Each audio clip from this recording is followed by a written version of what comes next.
Hi, welcome to the next in a series on programming in assembly language on the Atari 8-bit computer using the Mac 65 assembler editor cartridge.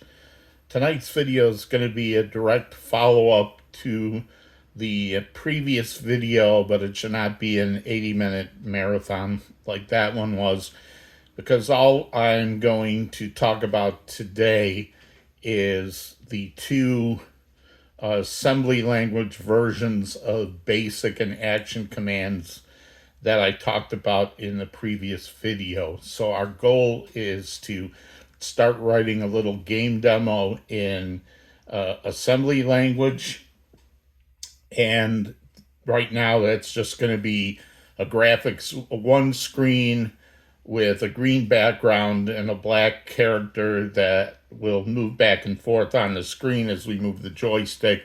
It's just a place to start. Eventually, we'll redefine the character to look like a dog. We'll put other stuff on the screen. We'll get to Antic Mode 4 and all that other stuff.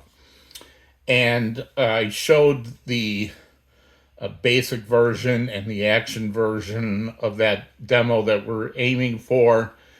And I mentioned that there are four commands that were in there that are part of basic and part of the action library: graphics, set color, and plot.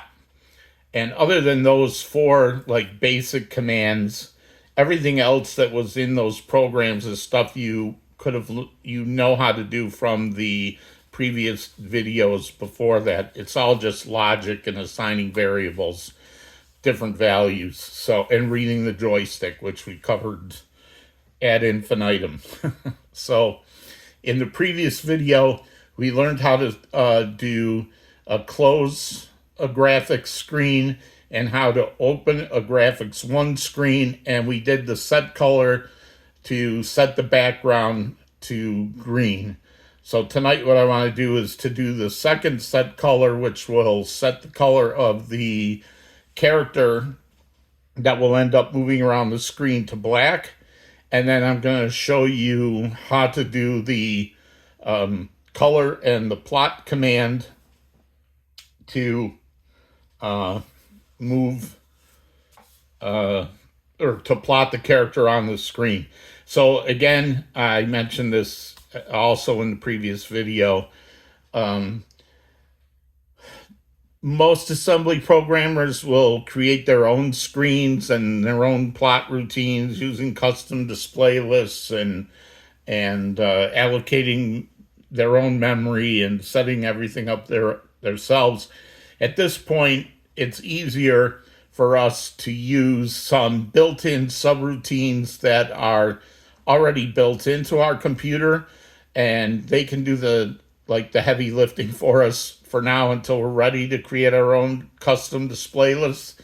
So that's why we're doing it this way, using the input-output control blocks and the central input-output vector, which is the subroutine that we've been calling. So super quick review.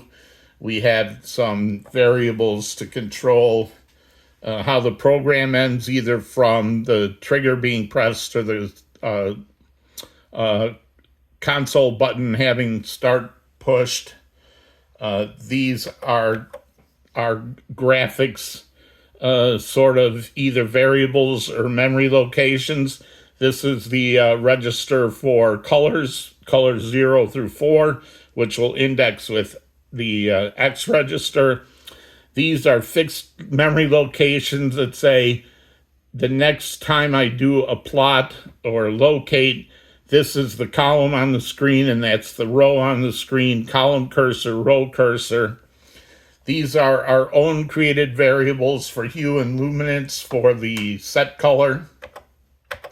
Here are the IOCB fields that we're using. So the central input-output vector is the subroutine that we call after we fill in these variables. So that's the most we need, those 5. Sometimes we don't even need all 5. The one that we always need is this one, which is the command byte to tell the IOCB subroutine what is it exactly we want to do this time. Right now we have open, close, and put a single character. Those are the 3 commands that we're going to be using. We used in the last video open and close. We'll review that in a second. This is the buffer address low, buffer address high. The thing we used that for in the previous video was to tell the operating system subroutine when I did the open, I wanted to open S:, which is the screen. And then there's some special auxiliary bytes. In auxiliary byte 2, we put the value of the graphics mode that we want to open. So in this case, we put a 1 in auxiliary byte 2, and auxiliary byte 1 holds whether you want to be able to read to the screen, write to the screen. We want to do both, so that's a 12. It also controls whether there's a text window or not. We don't want a text window. We want full screen graphics 1, so we don't need to set that bit. So this is our close the screen. We load the X register with channel 6, and then we load the close command into the accumulator, store it at the command byte, and then call the subroutine. That's all we need. And so this X here is what makes sure we jump to the right channel in the IOCB control blocks. This is our open screen, so we, again, say channel 6. I want to do the open command. I stick that in icon. I get the address. We'll look at that in a minute of where the string is that says I'm opening the screen. And I put the low byte. This is the MAX65 nomenclature for the low byte of the 2-byte address, and this is the high byte of the 2-byte address. This is read-write that we store 8 and 4 into auxiliary byte 1, and this is we're opening graphics 1, stick it in 2, and then call the subroutine. And then I think I'm going to do this to make things a little better.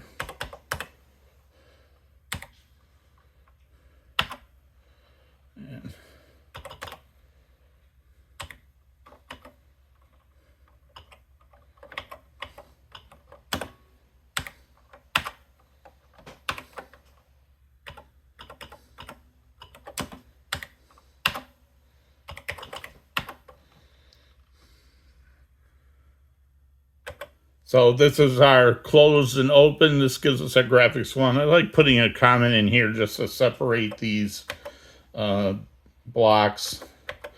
So this is where we set the background color, and we set the, we want to go to color register 4 for the background of graphics 1.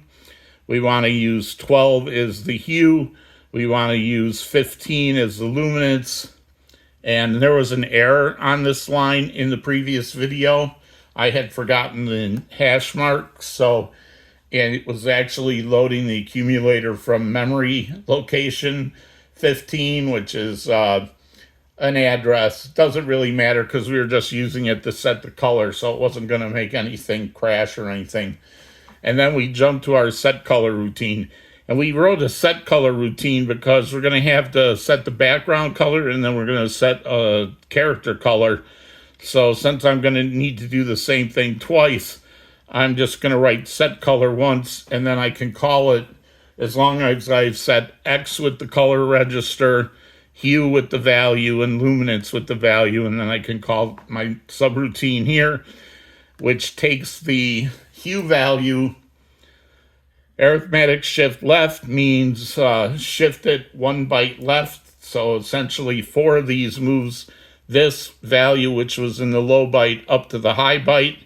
I clear the carry, and I do an add carry luminance. I also think I could If you watch the last video, I think I don't even need to do the add. I think I could use OR there. So I could OR luminance with the value. I'm going to try that later, but for right now, for sure this works. Basically, the hue and the luminance are one value now with this in the high byte, this in the low byte. I stored at color register 0, indexed by 4, because I want to do color 4, not color 0. And then I jump to my infinite loop, which waits for the trigger to be pressed or the console to be start. Either one will send it to end. Otherwise, I just jump around here. And then this is our string that we send in the buffer high and low, the address of this string. And the central input-output vector knows to stop reading this string when it sees a 9B, which is the Atari. So that's a quick review of what this does. And just to show you again,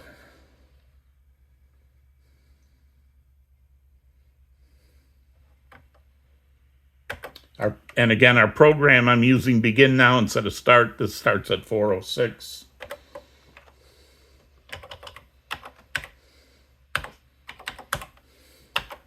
So I have a graphics 1 screen with a green background.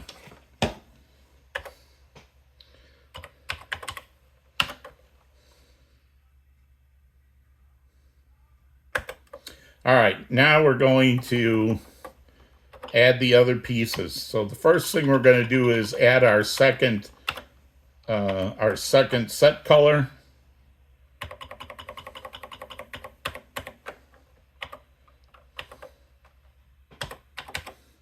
And I'm going to call this set character color. And I want this in color register 0. So I'm going to, and you may ask if the default is 0, then why do I need to add this index?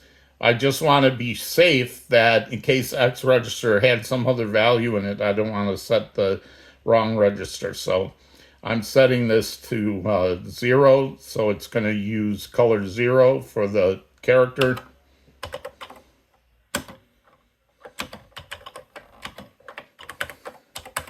And for that, I want to use color 0, hue 0, luminance 0. I got that backwards.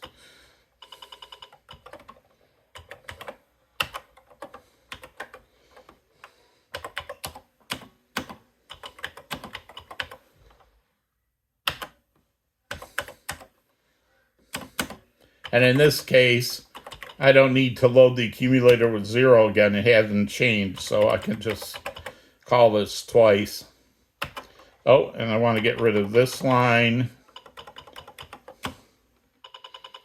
because I want to go from setting the background color to setting the character color.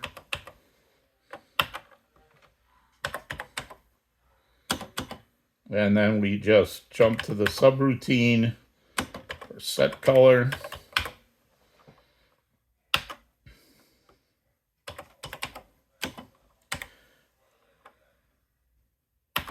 Now, what we're going to do next is we're going to plot the character on the screen.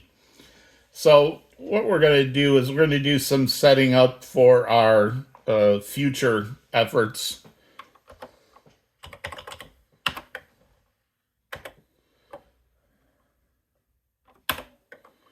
And we're going to add in here a couple more variables. We're going to add to... So eventually you're going to be putting a dog character on the screen. This is going to hold that. Now, the color command in BASIC, in action, all it does, the color command's kind of a misnomer. What it does is it says, what is the next color I'm going to, the next time you do a plot or a draw to, what color am I going to use? And that's what the color command sets up. For graphics mode 3 through 11, it's an actual color, and you have 4 choices, 0 through 3. If you put anything else in there, it'll just divide remainder 3 and get a number from 0 through 3. It'll only look at the first 2 bits, basically. If you're in graphics 0, it's a number from 0 to 255, and it's a character in the character set. If you're in graphics 1, like we are now, the color command is going to hold, it's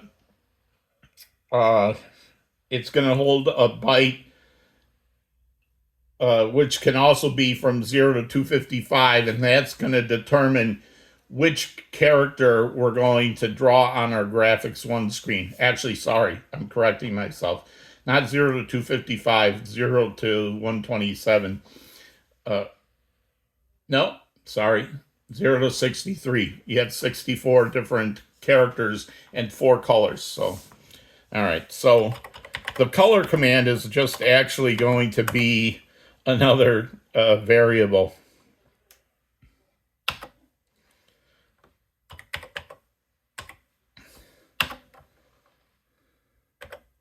So now we have 4 variables. We're going to add more later on.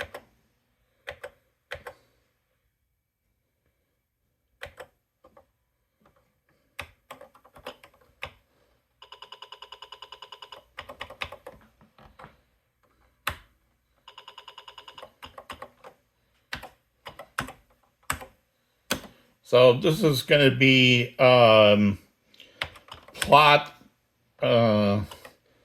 We're going to call this plot character. And first thing we're going to do is we're going to set up the column and the row that we're going to put the character on the screen. So let's just say I want to put it in column 5 and row 3, so in a graphics 1 screen, somewhere around here. So I'm just going to say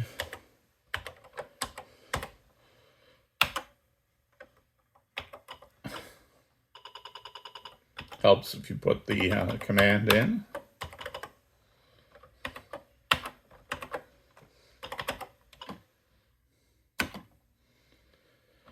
And we're going to store that at, we're going to put that in the, we're going to put that in the column.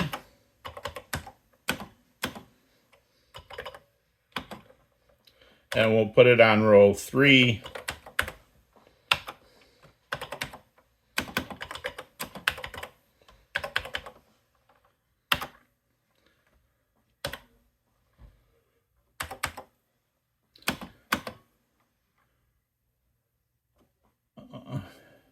Well, we're going to do this actually right now.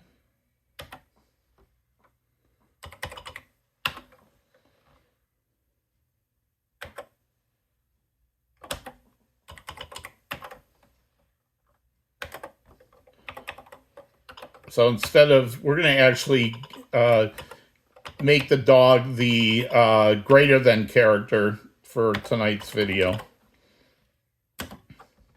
And that is 3E, 62. So I could pull out my Atari computer, the Sam's reference manual, but trust me that this is a greater than sign. So I'm putting this byte in there. That's going to be the, and eventually this is going to turn into, we're going to have a dog left, which will be the greater than sign. We'll have a dog right for the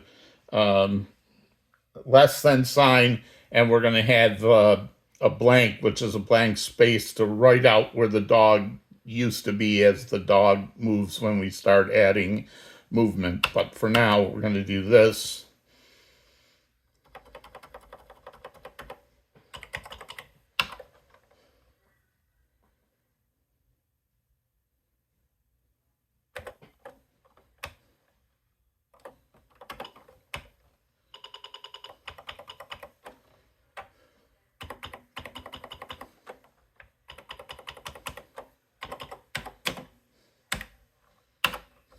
put that in between there.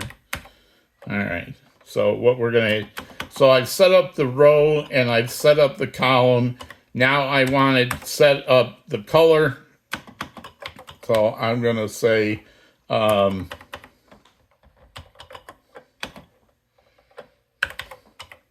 the accumulator with that 3E.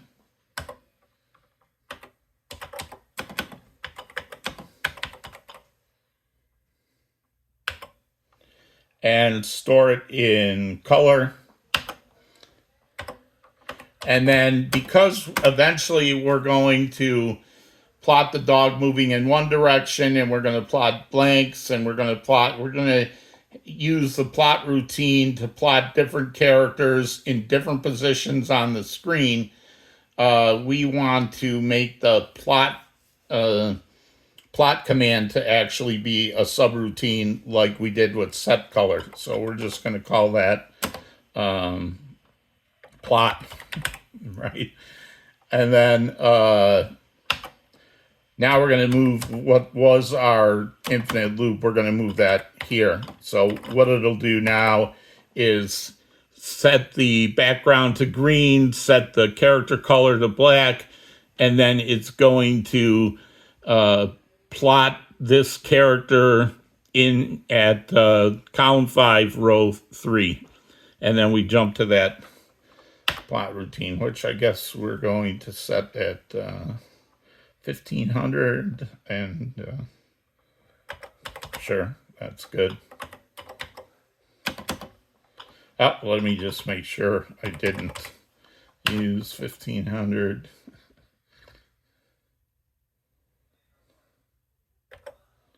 Right, I have 1,000 and 2,000. I don't have 1,500, so we'll do that.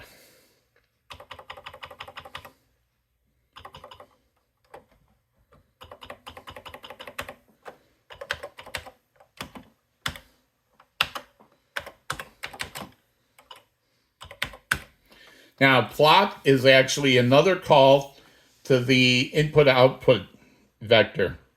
So like all the other ones, first thing we're going to do is say, hey, I want to use channel 6.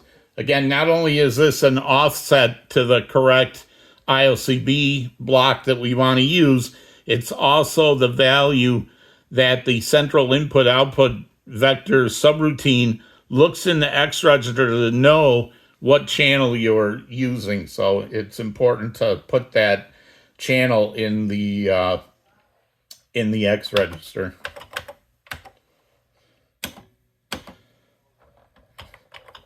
Our command is going to be, right, put character, which is 11, if you remember from before.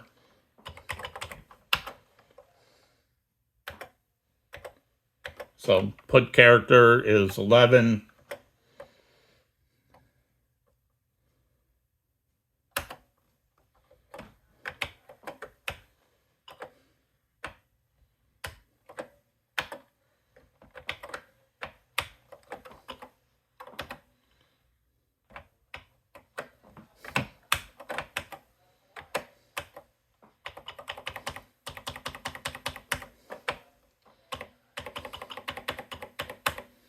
So we're going to load the accumulator with the command for put character, and then we're going to store that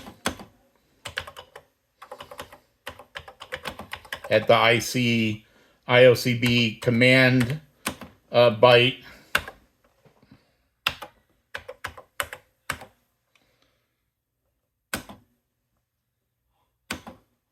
Now, there's a special case here specifically for put character, because it's putting a single character. The way the IO system works for this particular put character call with the graphic screen is this. It's going to look for the character that we want to print, which is a value in color. It's going to look for that in the accumulator. So it's going to look in the accumulator to see what the characters put on the screen. And in that case, it doesn't need a buffer because it's not going to read a buffer to get the character to put on the screen. It's just going to get it out of the accumulator. So for this command alone, what we're going to do is, and like the close command, we didn't need the buffer address either. But for this one, we're going to load the accumulator with 0, and we're just going to make sure that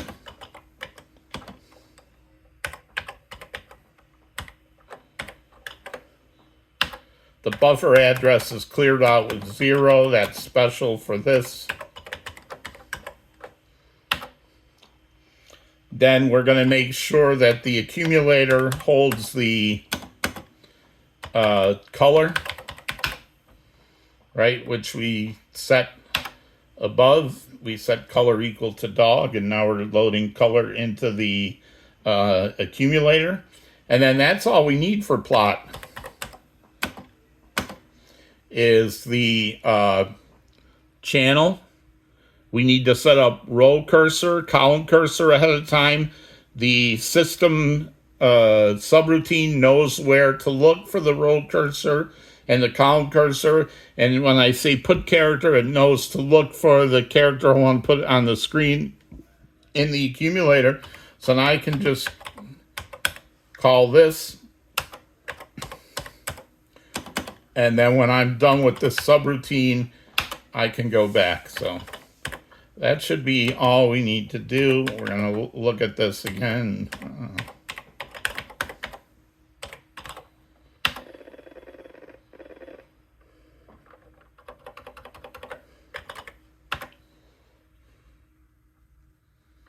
Just make sure I didn't have any addresses and instructions in the wrong place, as I sometimes tend to do. And it looks like I do not. Now, if you know, it went by kind of fast, but if you check it out, the address of begin changed to 4008 from 4006 because we added a couple more variables there. So begin is at 4008 now. So, and again, one last time.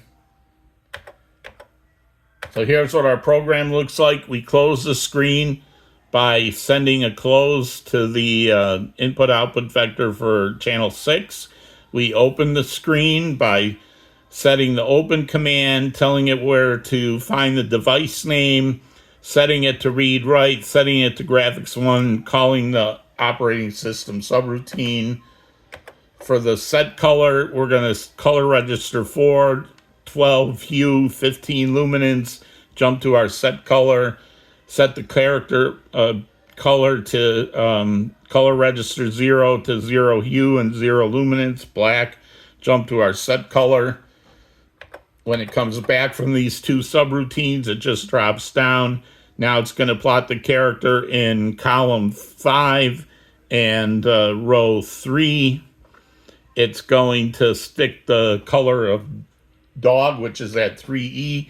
We're going to store that in our color variable and then jump to the subroutine for plot. There's our set color subroutine. There's our plot subroutine. And let me just add this. So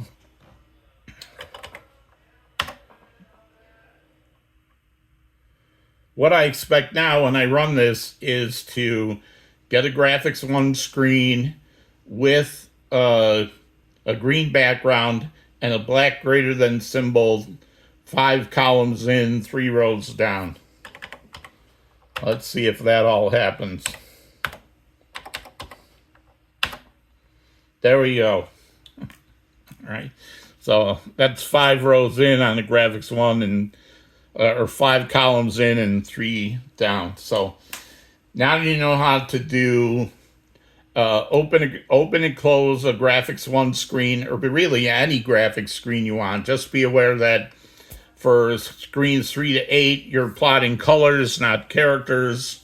3 to 11, I mean, you're plotting colors, not characters. You know how to do set color. You know how to do color, which is basically just a memory location to load into the accumulator.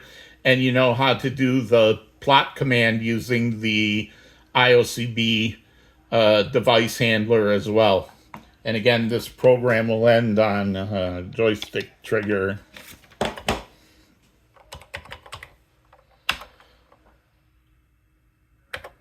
So now we've got all the things that we didn't have before that we can start writing that dog park game demo in the next video. So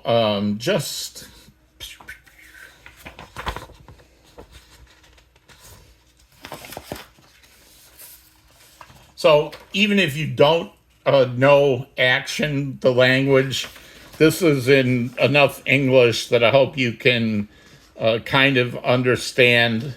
Here is what that program looks like that we're going to be implementing in assembly language logic, starting with the next video, is setup. That's basically what this does. It sets up the graphics 1 screen with a green background, and the characters are colored black. Then we're going to have XY coordinates on the screen. In graphics 1, there are 0 to 23 columns and 0 to 19 rows. We'll show you how to do those checks in the next video when we get to this. So we set everything to 0. Then we start checking if they're moving the stick. If the current position of the X on the screen or Y axis on the screen is different from where it was, then I'll explain this delay in a second. We set the color to blank, which is a space, and plot it at the old position. We set the color to dog, which will plot at the new position. And we're just going to keep doing that in a loop until console is start or the joystick trigger is pressed. And we're going to do all that in assembly language. Now, this delay, there's no delay in the basic program I wrote because it's so slow. But in action, you needed a delay. And in assembly language, you're going to need a delay. And I'm going to show you, this was just trial and error with action. But in assembly language, we can control it right to the second using the real-time clock built into the operating system. So our delay in assembly language will be much more accurate because we can plot exactly, like, do we want a half a second, a third of a second, a quarter of a second? Like, we'll figure out what the timing is for joystick reaction. And that's where we're going with this. So we're going to pull in some of the joystick reading code. We're going to start doing some analysis of how to move the joystick around. But right now,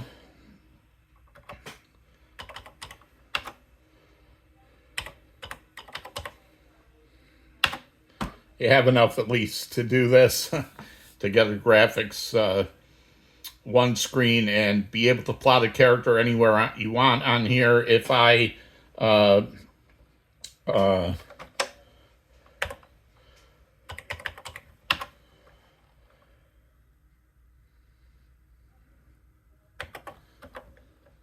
right, I could change this to be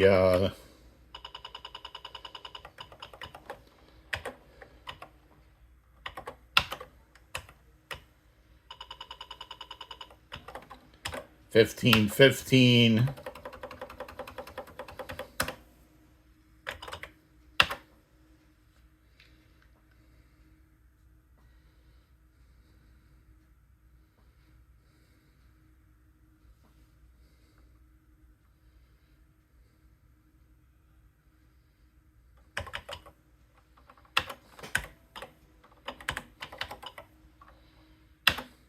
And now it's over here, 15 columns in, or 15 columns in, 15 rows down. So there we go.